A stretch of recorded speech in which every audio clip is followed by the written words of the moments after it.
God's final warning by Apostle Ubani Kingsley. I woke up around 2:10 a.m. to have my quiet time. This I was doing reading Romans 8:25 to 39, but concentrating on Romans 8:27, which reads, And he that searches the hearts knows what is the mind of the Spirit, because he makes intercession for the saints according to the will of God. As I was meditating on the above passage, I started having a feeling that somebody had entered my sitting room, but I didn't turn because I was sure my door was locked. And there was no way somebody will enter my room when the door is locked. But at the time, it was as if I heard my name. I looked at the time and it was 2:57 a.m. by my clock. Then I turned, and to my amazement, I saw 3 people standing in my room. It was not a dream or a trance, but physically. These 3 people were wearing white clothes, and 2 among them were having wings with swords in their hands, and the other person was our Master, Jesus Christ. When I saw them, fear gripped me, but Jesus stretched forth his hand and asked me not to be afraid, that they did not come to destroy me, but to prevent the attack the enemy was about to launch against me for publishing the message that was given to me. The thief cometh not but for to steal and to kill and to destroy. I am come that they might have life, and that they might have it more abundantly. John 10:10. Then Jesus said to me, Son, you have done well for publishing the message I gave you. And because you have done that, I will not hide this from you.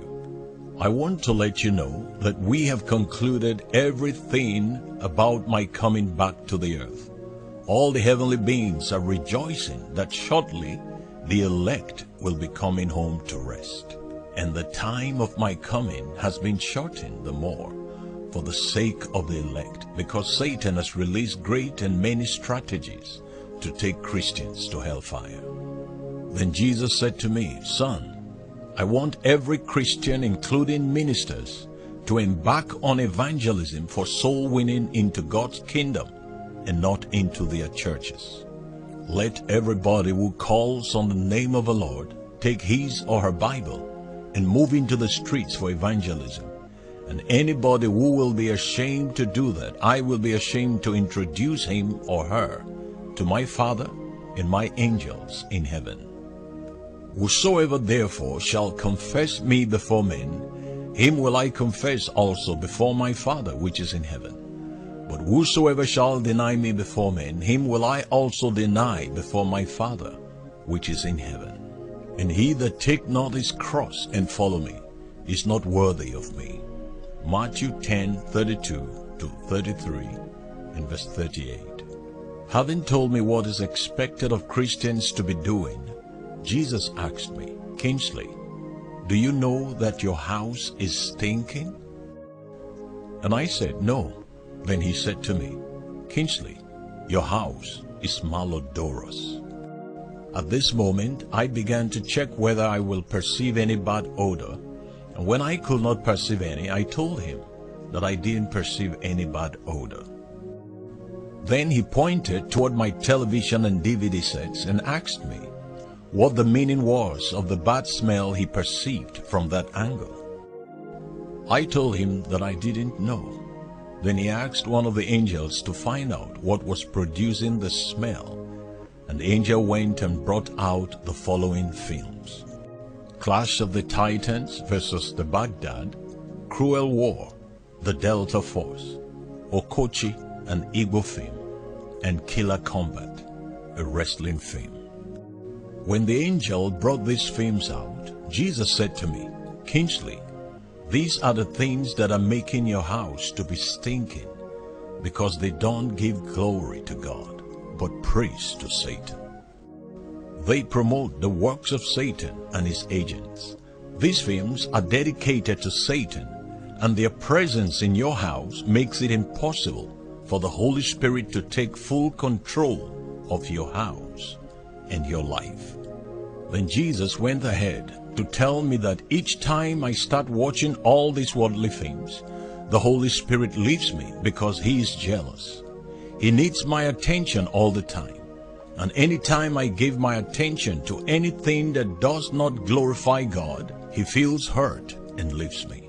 Ephesians 4:30 says, "Grieve not the Holy Spirit of God, whereby ye are sealed unto the day of redemption." Reader, there was something I heard from Jesus that frightened me. Jesus told me that giving my attention to worldly things is like bowing down to idols. And the moment I withdraw my attention from God and give it to things or anything that does not glorify God, God sees me as an idolater, and no idolater will inherit the kingdom of God.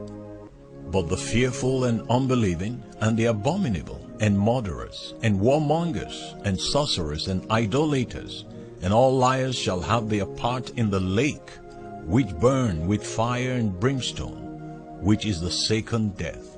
Revelation 22:8. Furthermore, Jesus said to me, "Kingsley, anytime a Christian uses his money to buy worldly things or worldly clothes, those clothes a real born-again Christian ought not to put on, or any other thing that shows worldliness, Satan and his cohorts rejoice, because they know that the moment a Christian buys their things, automatically he becomes a candidate of hellfire, even though the person may be ignorant of what he has done. His ignorance does not stop him from becoming guilty of offense. My people are destroyed for lack of knowledge. Because thou art rejected knowledge, I will reject thee." Hosea 4:6. "For the children of this world are wiser than the children of light." Luke 16:8. When a Christian buys worldly things, such as films or fashions, wares that depict worldliness, he is promoting the kingdom of darkness, and Satan and his agents will use it to accuse him, because he, Satan, is the accuser of Christians. Revelation 12:10. Then Jesus asked whether I know the reason why those films were smelling, and I replied no to him. And he told me that the reason was that each of the films attracts the presence of demons who are in charge of the kingdoms of darkness, to which the actors, actresses, and the wrestlers belong, and that each demon has a smell which differentiates it from other demons. Jesus went ahead to draw to my attention that the moment I start watching those films, the demons who were in charge of them gain more energy to move about in my house. And that's the reason why after watching the films, I could not pray the way I was supposed to have prayed. Then he asked me what my gain will be if after watching those films I lose my salvation to Satan. Matthew 16:25. He asked me to destroy the films, and I have done just that. Then Jesus asked me to search my house and bring out anything I know I collected from somebody and return it to him or her at all cost, because failure to do that will send me to hellfire. And he wouldn't want anything to prevent me and other Christians from entering the kingdom of God. Having given me these instructions, Jesus asked me to be careful about the Christian music I buy. The reason for such instruction, according to him, was that Satan recently has released the spirit of music, both Christian and worldly ones, which when we hear them, if we are not spiritually alert, they will capture our interest. And that was one of the reasons why the time of his coming was being reduced in order to save the elect. Reader, do you know another thing I heard from Jesus that shocked me? Jesus told me that some of the Christian music we play are not really Christian music. They are music inspired by the underworld and are made to look exactly as Christian music, but they are not. He also told me that the God and the Jesus some of the Christian musicians are calling or singing to is not the God that created the heaven and the earth, and the one that died on the cross for the salvation of man. but those musicians are referring to their own God and Jesus. And when we listen to those songs, we will begin to sing them, thinking that we are singing to God, but unaware that we are not singing to Him, but to Satan. And that when we buy those music, Satan rejoices because we are promoting him and his kingdom. Then Jesus ordered me to open Colossians 3:16 and Ephesians chapter 5 verse 19. I opened them and it reads, "Let the word of Christ dwell in you richly in all wisdom, teaching and admonishing one another in psalms and hymns and spiritual songs, singing with grace in your hearts to the Lord, and speaking to yourselves in psalms and hymns and spiritual songs, singing and making melody in your heart to the Lord." Having gone through these two passages, Jesus told me that psalms, hymns, and spiritual songs, that is praises, pure worship, and songs that are reviving and not entertaining, are the three types of songs God approves of. Then he said to me, "Son, I have given you enough information to escape hellfire. And if eventually you go to hellfire, you will have yourself to blame.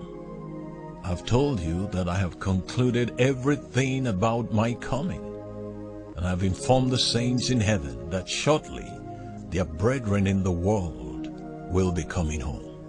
Even as we are talking now, the saints in heaven, the angels, the elders, are rejoicing that the human race is almost over, and the saints on earth will soon join them in heaven to rest. As we are leaving you now, we are going to other countries to pass this information so that every Christian will know that the race is almost over. But few among millions of Christians are ready for their master. Kingsley, Jesus continued to say to me, "Now take up your cross and follow me, and don't look back." Remember Lot's wife in Genesis 19:26. She looked back when she was asked not to and was destroyed. And finally, tell the ministers and the churches to go out and preach the gospel of truth in order to save themselves and to warn the world of the anger of God that is coming to the world. Add all that I have instructed you this day without delay to the previous one you have published, and the book shall not be used for profit-making, but for the propagation of the gospel. Then Jesus and the two angels left my house. When I looked at the time, it was 4:30 a.m. Having gone through this testimony, may I ask you, are you sure your name is in the book of life?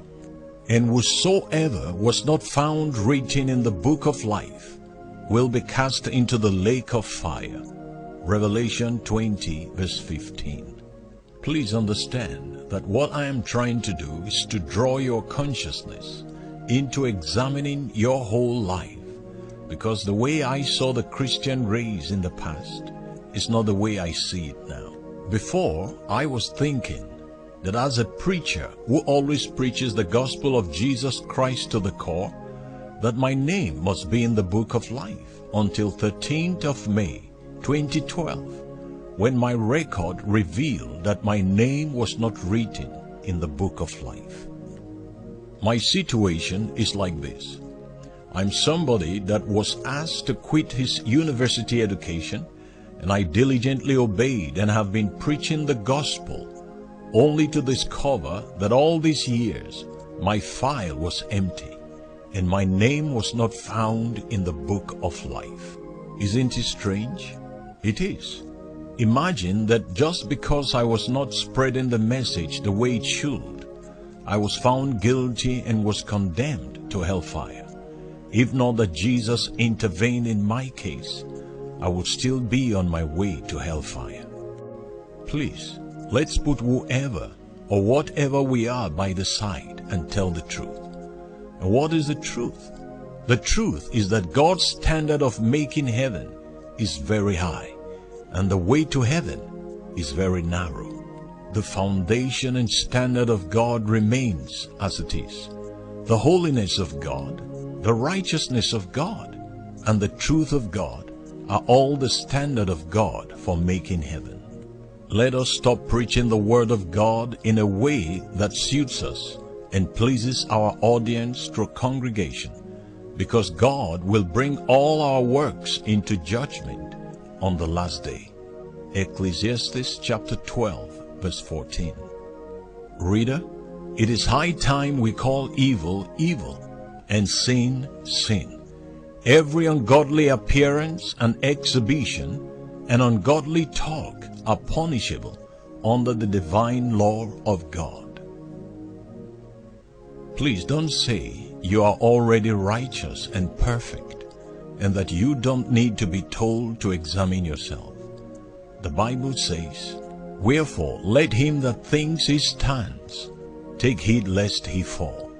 1 Corinthians chapter 10, verse 12. And if you are a Christian who wants to make heaven at all cost, be courageous. The Lord will strengthen you and I till we meet with him. Behold, I come quickly. Hold that fast which thou hast, that no man take thy crown. Revelation 3, verse 11. Shalom.